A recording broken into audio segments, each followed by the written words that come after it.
mensahe para sa umagang ito. Ang taong magagalitin ay laging napapasok sa gulo. Meron po bang magagalitin dito? No? Meron bang kuminsan ng tao na pagkakamalang kuminsan yung magagalitin yung sa tono ng boses.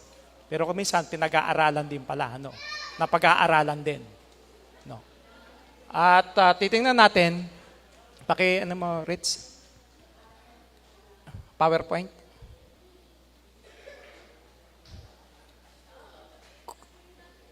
Ito po ay hango sa Kawikaan 29:22 ng Magandang Balita Biblia. Doon po natin hinango yung ating paksa para sa umagang ito. So yung magagalitin, meron din palang kinalaman dun sa pagdating sa ating kalusugan. No? Sa health ng isang tao, kapag ka ang isang tao ay magagalitin. Tulad nga natin, may masamang epekto sa kalusugan ng tao ang laging nagagalit. Ito ay maaaring magpababa ng ating immune system dahil dito ay madaling kapitan ng sakit ang taong magagalitin. Ang malubha pa nito ay umaabot sa pagka-stroke, atake sa puso, anxiety, depression, at magpaigsi ng buhay. So yun pala yung may mga masamang epekto, no? Yung pagiging magagalitin. Diba? Karaming taong dahil nagalit, inatake sa puso, na-stroke, namatay. Diba? Dahil sa galit. No? Yung iba diyang yung mga nasa likod, ano? Okay. Ayan, tingnan natin. Kaya nga, pag-aaralan natin yung pagiging magagalitin. No? Tingnan muna natin. Nabanggit ko rin noong nakaraang linggo, kadalasan ngayon sa kalye, di ba? Mga road rage. Ano nangyayari? Sabi nga ng mga driver, kahit ikaw na ang pinakamabait na tao, no? Pero pag nag-drive ka, naging driver ka, lagi ka nasa kalye, nawawala yung pagiging mabait mo. Nakakahulagpos ka rin eh. Di ba? Minsan, laging ganun eh. Na hindi ka naman nagmumura. Ba't napapamura ka eh?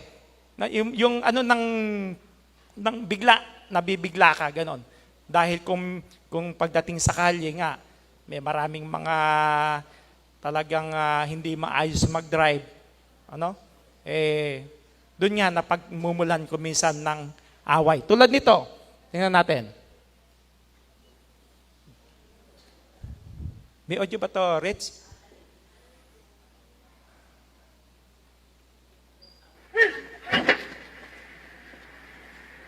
Ayan, road rage yan eh.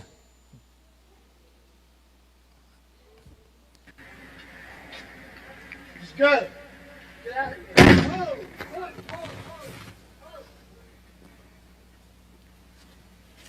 Yan. So makita natin, dahil lang sa kalye yan, ari nagkagit-gitan, nagkabanggaan, ano nangyayari? Suntukan, nagpaputok pa ng barel. Pero, kapag nandun yung kahinahunan, ito naman yung isa, yung positive side naman. May audio yan?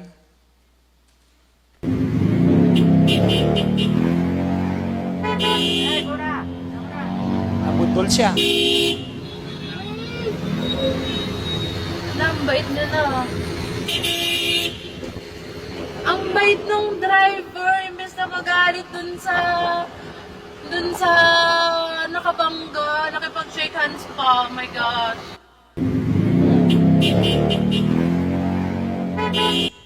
So makikita natin yung dalawang side. Yung isa, parehong magagalitin, mainitin ang ulo. Ano nangyari? Nag-away. Suntukan, yung isa, nagpaputok pa ng baril. Di ba kadalasan naman ganyan? May napapatay pa. No? So, ito namang isang kabilang side, mahinahon pareho. Lalo ngayon na bangga, sabi noong nagbibideo, ang bait nung driver nung nakakotse. Siya na yung nabangga pero nakipag-shake hands pa. So So hindi pinairal yung galit. Nakontrol yung kanyang sarili, maganda naging kinalabasan. Walang naging gulo o away. Di ba? So yun yung ating titingnan ngayon ayon sa Biblia. Kung nararapat ba at ano rin ang dapat nating gawin kung dumarating yung punto ng ating galit. Hindi masamang magalit eh. Di ba? Ang pinag-aaralan natin, magagalitin. Ibig sabihin, lagi yun. Di ba? Iba yung nagalit ka, iba naman yung magagalitin. Parang naging buhay mo na, ala namang nakahiyaw ka na nakahiyaw. Laging away ang gusto mo. Hindi naman yon. Yung magalit, okay lang. Natural lang sa tao yon. Sino lang hindi nagagalit? Baka wala na sa katinuan ng yun. Abnormal na yun, di ba? Pagka hindi nagagalit. Lahat tayo nagagalit eh. Pero, ang sabi sa banal na kasulatan, huwag ka lang magkasala. Di ba? Yung galit mo, huwag maging poot at huwag na gumawa ka ng masamang aksyon pagka ikaw ay nagagalit. Ngayon, ayon sa Biblia, sino ba yung taong magagalitin? Ecclesiastes 7:9, huwag kang magagalitin sa iyong kalooban, sapagkat ang galit ay nagpapahinga sa sinapupunan ng mga mangmang. Diba? Yung pala yung magagalitin. Sino raw yun? Yung mga mangmang. Diba? Sa ibang salin niya, medyo masakit pakinggan. Yung mangmang bobo ka. So yung pala yung magagalitin. So hindi pala tayo dapat maging magagalitin sapagkat yung mangmang lang ang siyang magagalitin ayon sa banal na kasulatan. Ngayon, anong dapat natin gawin sa galit? Colossus 3:8. Datapot ngayon ay inyo namang layuan ang lahat ng mga ito. Galit, kapuotan, paghihinala, panunungayaw, mga salitang kahalay-halay na mula sa inyong bibig. So isa doon sa pinalalayuan sa bawat sa atin, yung galit. Kasi pagka yan ay lumaki ng lumaki, yun na nga, maraming hindi nakakapagtimpi ng kanilang sarili, nakagagawa ng bagay na kamangmangan, na kanilang pagsisisihan sa bandang huli. Ngayon, normal lang sa tao yung magalit. Pero ano ang dapat nating gawin kapag dumarating yung galit? Efeso 4:26-27. Kayo'y mga galit at huwag kayong mga kasala. Huwag lumubog ang araw sa inyong galit. Ni bigyan daan man ang dyablo. Nakita natin, pagka ang tao ay galit, diyan nagkakaroon ng puwang ang dyablo para masingitan ka. Didiktahan ka niyan. Na yung galit mo lalo niyang pag-aalabin sa puso mo. Kasi nakakita ng puwang yung dyablo Eh sabi sa banal na kasulatan ni Apostol Pablo, huwag natin bigyan daan ang dyablo. Diba? Maraming taong gano'n, diba? Nakakahilagpos.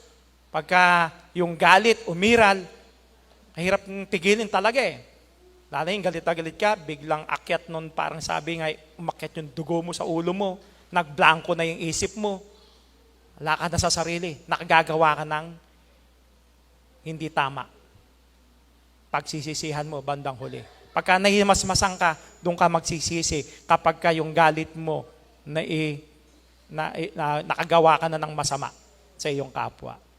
So yun ang pinaiiwas. Ang sabi ni Apostol Pablo, huwag natin bigyan daan ang dyablo, na makasingit sa atin. Ngayon, ano ang karaniwang nangyayari sa taong magagalitin?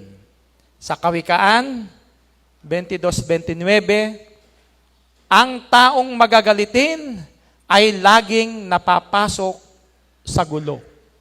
Yun yung pinagkunan ng ating paksa. Di ba? Totoo naman. Laging napapasok sa gulo, magagalitin. Marami ngayon, lalo na yung mga kabataan, nagkatinginan lang, nagalit na, nagkakursonadahan na. O kaya, nasagi mo lang, galit na, away na yon. Yun yung taong magagalitin. Kaya nga ang sabi, lagi daw napapasok sa gulo. Na talaga namang yun ang nangyayari lalo na sa mga kabataan ngayon. Iba na ang kabataan ngayon kaysa noon. Diba? Ibang-iba. Ngayon, talagang, biblical naman, ang sabi ni Apostol Pablo, ano yung mga tao ngayon? May ibigin sa sarili, mga mababangis. Diba? Yan ang tao ngayon. Kaya lagi wikan napapasok dun sa gulo kasi laging hindi makapagtimpi sa kanilang sarili. At saan hahantong yan? Kung laging magagalitin at laging napapasok sa gulo, ang sabi, ang mainit na ulo ay humahantong sa alitan. Ngunit pumapayapa sa kaguluhan ang mahinahong isipan. Kaya nga, yun ang talagang nangyayari. Kaya kailangan itong isang side na pumapayapa sa kaguluhan ang mahinahong isipan. Yun ang dapat gawin ng bawat sa atin. Sa atin naman, wala namang ganun. No? Wala namang sa iglesia na magagalitin. Wala namang sa kapatiran ng iglesia na kalaaway na siya ang pagmumulan ng gulo. Diba? Promotor ng gulo. Wala naman eh. Bagay ito ay ipinapaalala lang lagi sa atin para huwag tayong mauwi sa ganito. Makontrol natin din yung ating sarili. Kapag ang galit, kapag galit ka na at mainit ang ulo mo, tamang desisyon kaya yung iyong magagawa? Hindi na eh, no? Biblical din ang sabi, Kawikaan 14:17, ang taong mainit ang ulo ay nakagagawa ng di marapat. Wala na eh. Mainit na ulo mo, galit ka na. Hindi ka na makapagdidesisyon ng tama. Iba na magiging desisyon mo, mali na.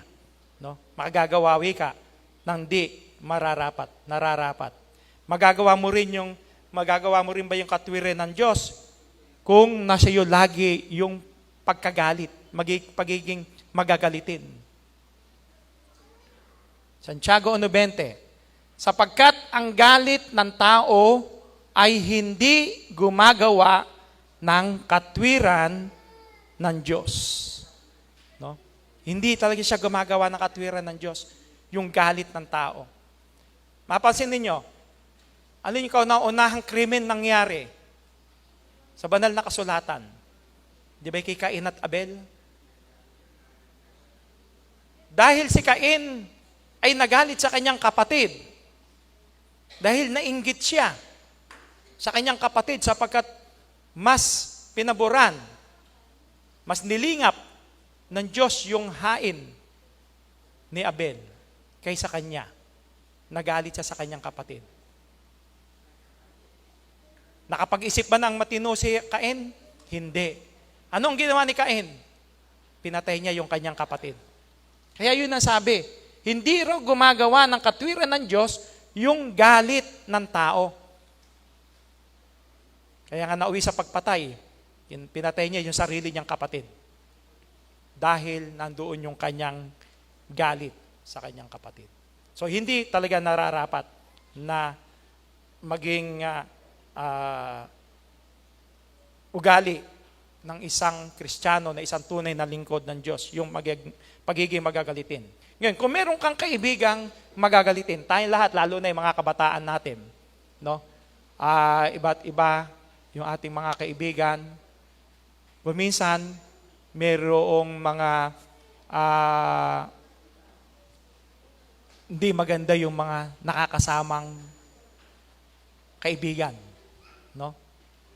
Mga magagalitin yung nagiging kaibigan. Ngayon, kung meron daw kaibigang magagalitin, kung meron kang kaibigang magagalitin at pinagsasabihan mo, ngunit ayaw kang pakinggan, ano raw ang dapat nating gawin? Ayon sa banal na kasulatan. Kung yung ating mga anak, mayroong mga kaibigan at napansin nila yung kanilang mga kaibigan magagalitin, ano ang dapat? Ano ang sabi ng banal na kasulatan? Kawikaan 22, 24, 25, huwag kang makipagkaibigan sa taong magagalitin. At sa mainiting tao ay huwag kang sasama. Baka matuto ng kanyang mga lakad at magtamo ng silo sa iyong kaluluwa. No? Di ba? Hindi lang yung mga magulang ang talagang akala ng mga bata, sariling unawa ng mga magulang. Hindi. Biblical yun. Na kapag yung mga anak natin, nakikita natin kung sino-sino yung mga kaibigan niya at nakita ng mga magulang na yung kasama ng iyong mga anak mga mukhang mainitin ang mga ulo nito. Mukhang mga magagalitin to. Di ba? Pinalalayo ng mga magulang. Kasi baka mahawa. Malakas makahawa. Diba karaniwan sa ganon? Yung mga, lagi sa mga balita, kumisan, kahit yung mga teacher natin dyan, mga estudyante nila, kumisan pinupuntahan ng mga magulang sa school, ninagawang hindi tama yung kanilang anak. Pagdating doon, sasabihin ng mga magulang, mabait po yung anak ko Maaaring sa bahay, hindi pinakikita.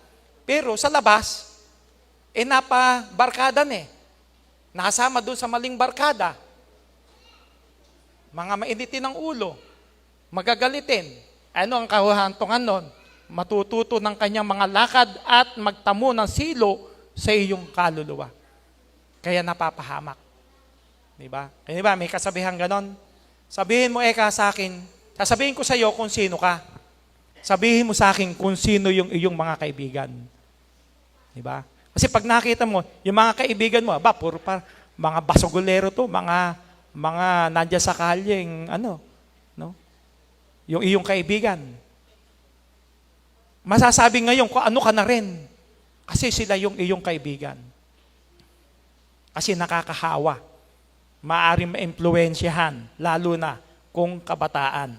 Na-impluwensyahan ng maling kasama, ng maling kaibigan. Kaya, pinaiiwas yun na huwag makisama doon sa taong magagalitin. Kung ang magagalitin ay mangmang sa Diyos, ano naman ang tawag sa Biblia na kayang kontrolin yung kanyang galit? 1911 ang Kawikaan, ang kahinahunan ay nagpapakilala ng katalinuhan. Ang di pagpansin sa masamang ginawa sa kanya ay kanyang karangalan. No? Sino raw yung mahinahon, hindi magagalitin? Yun yung matalino. Di ba? Binasa natin kanina, yun daw magagalitin, yun yung mangmang. Walang alam. Pero yung kayang kontrolin yung kanyang sarili, mahinahon sa kanyang pag-iisip, yun daw yung matalino.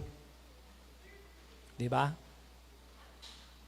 At ang di pagpansin sa masamang ginawa sa kanya ay kanyang karangalan. Di ba? Huwag mo nang pansinin kung ginawang ka ng masama. Huwag mong, sabi nga sa banal na kasulatan, huwag mong gantihin ng masama ang masama. Kasi magkakasala ka. Pagka yung masama, ginantihan mo rin naman ng masama. Ngayon, kung nagkakaroon ng di pagkakaintindihan at nagsisimula na ang galit sa puso mo, ano ang dapat mong gawin? Meron kang katalo, meron kang kausap. No? Nararamdaman mo, nagiinit ka na Unti-unti na, nagagalit ka na. Ano ang sabi sa banal na kasulatan? Ano ang dapat mong gawin? Ang pasimula ng pagkakaalit ay gaya ng pagbuga ng tubig. Kaya't iwan ninyo ang pagtatalo bago mag-init sa pagkakaalit. Iwan mo na, talikuran mo na. Kung nakikita mo, walang kapupuntahan, yun yung inyong pag-uusap, at talagang nag-iinit na yung mo, baka hindi ka pa makapagpigil. Iwanan mo na raw. Iwan ninyo ang pagtatalo bago mag-init sa pagkakaalit. Ngayon, ano nangyayari? Pagka ganung mainitan na yung pagtatalo, nakakalayo. Humahantong pa sa pisikalan na hindi dapat mangyari. Kaya ang pinapayo sa atin, iwan na. Kung kayo nagtatalo, iwan mo na, tumaligod ka na. Kasi walang mananalo. Parehas kayong talo kapag pareho kayong nag-init, no? Doon sa inyong pag-uusap. Hindi magkakaunawaan lalo. Ang sabi, iwan daw. Iwan ninyo ang pagtatalo. Nakita ninyo yung magkapatid din, si Esau sa si Jacob. Di ba? Si Esau galit na galit kay Jacob. Kasi naagaw yung kanyang pagkapanganay. Yung basbas na para sa kanya, nakuha ni Jacob. Kaya ano ang ginawa gagawin sana ni Esau? Pinagbantaan niya yung buhay ni Jacob. Papatayin niya yung kanyang kapatid. Pero si Jacob, naging mainit din ba? Nung marinig niya na siya may pagbabanta sa kanyang buhay nung kanyang kakambal niya pa yun pinagbabantaan yung kanyang buhay. Nag-init ba si Jacob? Hindi. Anong ginawa ni Jacob? Lumayo. Umalis. Yun ang sinasabi sa Biblia Iwan ninyo yung pagtatalo bago mag-init sa pagkakaalit. Bagamat narinig niya na mayroong banta sa buhay niya, papatayin siya ng kanyang kapatid. Hindi niya inunahan yung kanyang kapatid. Kanyon, kuminsan ganun, di ba? Ang tao ganun Pagka nalaman na, may masamang plano sa akin uunahan kita. Ganyan ang tao. Kaysa ako maunahan mo, unahan na kita. Pero hindi yun ang utos ng Biblia. Ang utos ng Biblia, kung meron mang ganon, bago ka mag-init, umalis ka na. Kaya anong ginawa ni Jacob? Umalis siya. Napatay ba siya ni Esau? Hindi. Lumipas ang panahon, nung magkita sila, nag-akapan pa sila, mga kapatid. Nawala na yung galit. So yung panahon lumilipas. Palipasin lang yung panahon, mawawala yung galit, magkakasundo muli. Kahit kayo pa ay magkapatid. Diba? Sa kalooban ng Diyos. Yun ang kalooban ng Diyos. Nawala na yung galit kay Esau. Nagkasundo na sila. Bumalik yung dati nilang pag-ibig sa isa't isa. Bakit? Iningatan ni Jacob na yung galit No? Siya na ang lumayo. Ngayon, tingnan din natin yung pagkakaiba ng mangmang at pantas. O matalino kapag dumarating ang galit. Sa Kawikaan 29:11 at 14:29, inihihinga ng mangmang ang buong galit niya. Ngunit ang pantas ay nagpipigil at tumitiwasay. Yung pagkakaiba ng dalawa. Di ba? Anong ginagawa nung mangmang? Inihihingawi ka. Yung buong galit niya, kuminsan nauuwi na nga sa talagang galit na galit Merong ganun na galit na galit. Sino dumaan dito? Papatayin ko. Meron ganun mga pagkakataon. Pero yung pantas o matalino, nagpipigil daw at tumitiwasay. Siyang makupad sa pagkagalit ay may dakilang pag-unawa. Ngunit siyang madaling magalit ay nagbubunyi ng kamangmangan. Yun yung pagkakaiba ng dalawa. Ay din ang pipiliin natin. Siyempre, yung makupad sa pagkagalit. Kasi yun ang nakakaunawa. Diba? Hindi magagalitin sa kanyang sarili. Yun ang matalino sa harapan ng Diyos. At ano yung mabuting pakinabang na hindi magagaliting sa ating buhay? Ang isip na tiwasay ay nagpapahaba ng buhay. Ngunit kabulukan ng mga buto ang kapusukan. Yung kanina, di ba? Sinabi natin na may masamang epekto pagka magagalitin. Humihikli ang buhay kasi maaari kang atakehin. Kaya biblical naman na sinasabi na nagpapahaba ng buhay, Kung yung isip mo laging tiwasay, hindi ka magagalitin. Magpapahaba ng ating buhay. Pero, kabulukan wika ng mga buto yung kapusukan. Hindi magandang bagay naman ang mangyayari kung ikaw ay magagalitin, mapusok sa iyong puso. Yan, tingnan din natin, ano ba yung mga hakbang? Ilang hakbang din? Steps to avoid irritability o angry. Tingnan natin, ano yung mga hakbang kung paano natin may iwasan yung pagiging magagalitin. Kung dumarating sa atin yung galit, ano ang dapat nating gawin? Prayer. Kauna-unahan nating dapat gawin. Diba?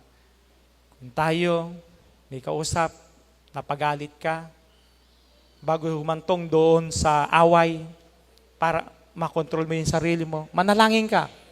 Kayo'y mangagpuyat at magsipanalangin upang huwag kayong magsipasok sa tukso. Ang espiritu sa katotohanan ay may ibig, datapwat mahina ang laman. So yun ang kauna-unahang kailangan natin, panalangin. Humingi tayo ng tulong sa Panginoon. Kung talagang nandun na yung parang nakita mo, 90% na bibigay ka na manalangin ka para mahimasmasan yung sarili. Yung puso't isipan. Tutulungan ka ng Panginoon na maging mapayapa ang iyong isipan. Kaya nga ang sabi, upang huwag kayong magsipasok sa tukso. So yung binasa din natin kanina, huwag natin bigyan daan. Yung tukso, yung dyablo. Diba? Yan yung hinahanap lagi ng dyablo, makapuntos, makakuha ng konting siwang para makapasok siya. So para hindi siya makapasok, hindi tayo matukso, manalangin tayo sa Diyos. Ipaubaya natin sa Panginoon. Di ba? At tayo'y kanyang papapayapain yung ating sarili. Ano pa? Forgiveness. Ang sabi sa Colosas 3:13, magpasensya kayo sa isa't isa at magpatawad kayo kung may hinanakit kayo kanino man, magpatawad kayo gaya ng pagpapatawad sa inyo ng Panginoon. Tayo, napakalaki ng kasalanan natin sa Diyos. Di ba? At sa Panginoong Hesukristo. Pero pinatawad tayo ng ating Panginoon. Gayon din naman daw ang dapat nating gawin. Kung paano tayo pinatawad sa ating mga kasalanan, yung ating din namang kapwa, lalo na yung ating kapatid, kung nagkasala man, patawarin mo. Magiging payapa ang puso mo. Mahirap yung nabubuhay ka na merong kang tanim na galit sa puso mo sa iyong kapwa. Di ba? Hindi ka masaya. Pero kung papaubaya mo sa Diyos, marunong kang magpatawad, magiging payapa ang iyong buhay. No, walang bagabag sa iyong puso't isipan. Kung sa magkakapatid, kailangan naman talaga magpatawad. No? Na andyan ang Panginoon para tulungan ang bawat isa sa atin. Kung meron hindi pagkakaunawaan, yun lang pagiging mapagpakumbaba na kailangan. Kung ikaw ang mayroong mas malaki ang pinagkukunan, mas malaki ang pangunawa, ikaw na umunawa. Di ba? Sa iyong kapatid. Patawarin mo. Kung paulit-ulit na ginagawa, sabi nga deadmahin mo na lang. Gawin mo kung ano yung ginagawa mo. Bahala na siya sa buhay niya. Pa sa Diyos mo. Ang mahalaga, pinatawad mo siya. Diba? Yan ang mahalaga. Forgiveness. Sunod, control your emotions. Ngunit hinahampas ko ang aking katawan at aking sinusupil, baka sakaling sa anumang paraan, pagkapangaral ko sa iba, ay ako rin ay itakwil. So nandoon yung pagsupil sa ating sarili. Tayo rin. Ang una nating kalaban, sarili natin So maging marunong tayong magpigil sa ating sarili. kung dumarating na yung galit, nakikita natin, kontrolin na natin yung ating sarili. Sabi niya, supilin. No? Hinahampas yung aking katawan at aking sinusupil. Tayo rin mismo ang makasusupil sa ating sarili kung dumarating yung matinding galit. Control your emotions. Practicing humility. Ang sabi ni Apostol Pablo, ako nga si Pablo ay namamanhik sa inyo, alang-alang sa kaamuang loob at kapakumbabaan ni Kristo, ako na sa harapan ninyo ay mapagpakumbaba sa gitna ninyo. Ngunit ako'y lubhang malakas ang loob kung wala sa harapan ninyo. So yung pagiging mapagpakumbaba, no? Yun ang dapat na ma-practice din ng bawat isa sa atin. Mapagpakumbaba. Kung yan din ang iiral, hindi mananaig yung pagiging magagalitin. Makontrol din natin yung ating sarili. Maging mapagpakumbaba. Sunod, speaking well, gentle words. Ang malumanay na sagot ay nakapapawi ng poot. Ngunit nakagagalit ang salitang walang taros. Diba? Yung malumanay daw na sagot, nakapapawi ng poot. Kung yung isang kausap mo, pahiyaw na, ikaw malumanay pa. Di ba, minsan nakakapawi yun talaga ng galit ng poot. So malaking tulong yun para hindi mauwi doon sa away, sa alitan, yung inyong pag-uusap. Hindi mauwi sa pagtatalo kung magagandang mga words ang iyong bibitawan. Diba? Pero kung mga pagalit, pahiyaw, no? May kasama ng mura, ang gagawin pag-uusap, anong mauwi doon? Galit na, away na. Pero kung mahinahong ka raw, malumanay ang iyong sagot, nakapapawi ng poot yun. Ngunit nakagagalit ang salitang walang taros. So yun ang kailangan. Kailangan yata maging tulad tayo ni Kuya Cesar. Natandayan si Kuya Cesar yung mabagal magsalita. No. Pwedeng announcer sa basketball yun. Nagdi-dribble pa lang, na-shoot na pala. Di ba? So, yung pagiging daw malumanay, kailangan para hindi mauwi sa away.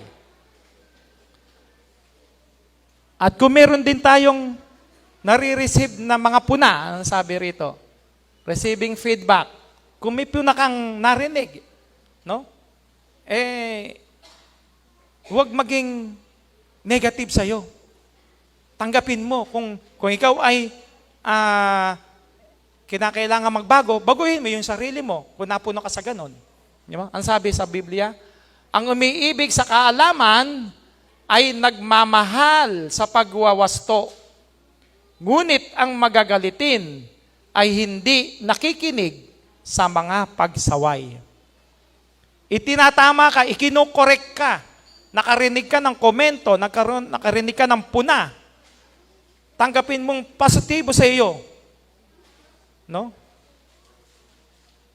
Baguhin mo yung iyong sarili. Tanggapin mo. Kung talagang nakita mo, mali, talaga meron kang dapat baguhin sa sarili mo, baguhin mo yung sarili mo. Pagwawasto yun eh. Ang sabi yun yung may kaalaman, nagmamahal sa pagwawasto. Diba? Kaya mong baguhin yung sarili mo. Winawasto mo yung sarili mo.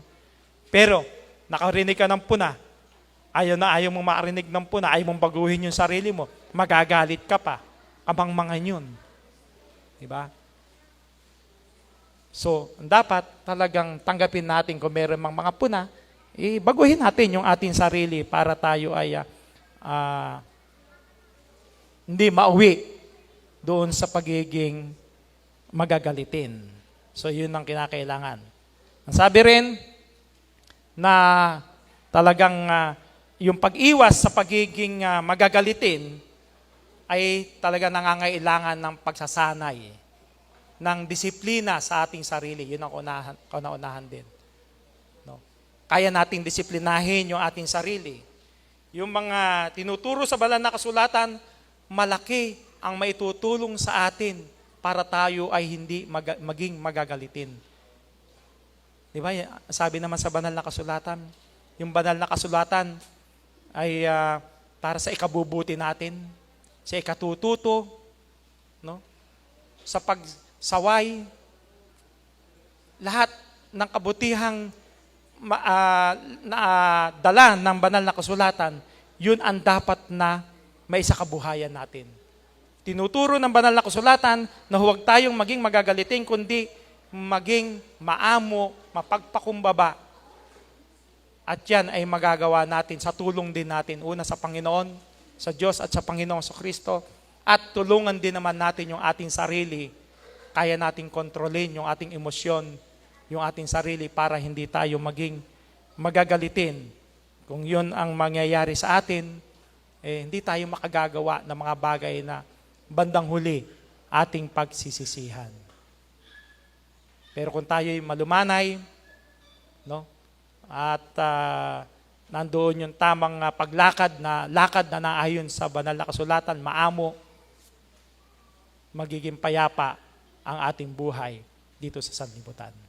Naway yan ang ating patuloy na maisakabuhayan sa ating pamumuhay, maging maamo tayo, maging payapa yung ating buhay. Huwag manaig yung galit sa ating puso, huwag dumating dun sa puot, kundi yung mga aral ng Diyos, ng Panginoon, ang siya lagi ng mamutawi sa ating puso at isipan at sa lahat ng ating lakad dito sa sanlibutan. Isang magandang umaga po sa ating lahat.